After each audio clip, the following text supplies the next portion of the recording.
श्री स्वामी समर्थ. श्री स्वामी समर्थ. नमस्कार मैत्रिणींनो, श्री स्वामी समर्थ. तुमच्या सर्वांचे आपल्या चॅनलमध्ये खूप खूप स्वागत आहे.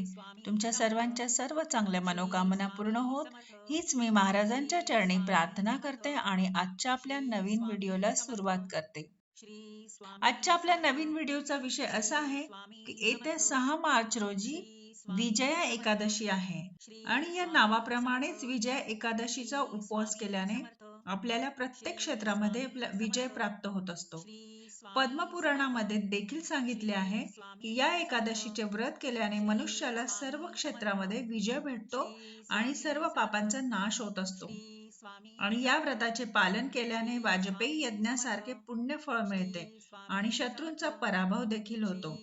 तर या एकादशीची पूजा, विधी, महत्व आणि या दिवशी करता येण्यासारखे उपाय, कथा हे सर्व काही आपण आज या व्हिडिओमध्ये जाणून घेणार आहोत. तरी व्हिडिओ शेवटपर्यंत नक्की पहा. तर या एकादशीची जी पौराणिक कथा अशी आहे, ज्यावेळेस रामाच्या वनवासात रावणाने सीतेचे अपहरण केले तेव्हा भगवान राम आणि त्यांचा भाऊ लक्ष्मण खूप चिंतेत पडले. माता सीतेचा शोध घेत असताना भगवान राम हनुमानाच्या मदतीने वानर राजा सुग्रीवाला भेटले. वानर सेनेच्या सहाय्याने भगवान राम लंकेवर चढाई करण्यासाठी विशाल समुद्र किनाऱ्यावर आले. अथांग समुद्र असल्यामुळे लंकेवर चढाई कशी करायची यावर काही उपाय मिळत नव्हता. शेवटी भगवान रामाने समुद्र देवाला मार्ग मिळण्यासाठी विनंती केली, पण मार्ग मिळाला नाही. तेव्हा भगवान रामाने ऋषी मुनींना त्यांचे निराकरण काय असावे असे विचारले. तेव्हा ऋषींनी त्यांना विजय एकादशीचे व्रत करण्याचा सल्ला दिला आणि यासोबतच कोणतेही शुभ कार्य सिद्धीसाठी व्रत करण्याची परंपरा असल्याचेही सांगितले. आणि अशा प्रकारे भगवान राम यांनी देखील विजयादशमीचे व्रत केले आणि रावणावर लंकेवर विजय मिळवला.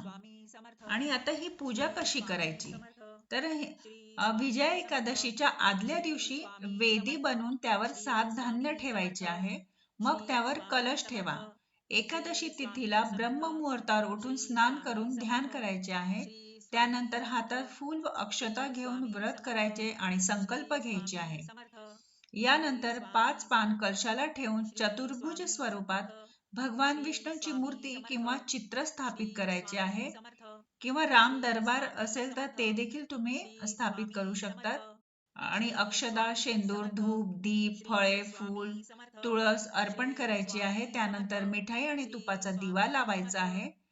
तुपाचा दिवा लावल्यानंतर एकादशी व्रताची कथा ऐकायची आहे आणि विष्णू सहस्त्रनामाचा पाठ करायचा आहे. यानंतर ओम नमो भगवते वासुदेवाय नमः या मंत्राचा 108 वेळा तुळशी माळाने जप करायचा आहे. आणि त्यानंतर आरती करून मग आपल्याला दान करायचे आहे. एकादशी व्रत केल्यानंतर दुसऱ्या दिवशी आपल्याला ब्राह्मणांना भोजन आणि गरिबांना दान करून एकादशी व्रत सोडायचे आहे. या एकादशी व्रताला भगवान विष्णूसह देवी लक्ष्मीची उपासना केल्याने सुख समृद्धी मिळते आणि आपले सर्व संकटे दूर होत असतात. या व्रतामुळे जीवनातील नकारात्मकता दूर होते आणि जीवनामध्ये आपल्या सकारात्मकता येत असते.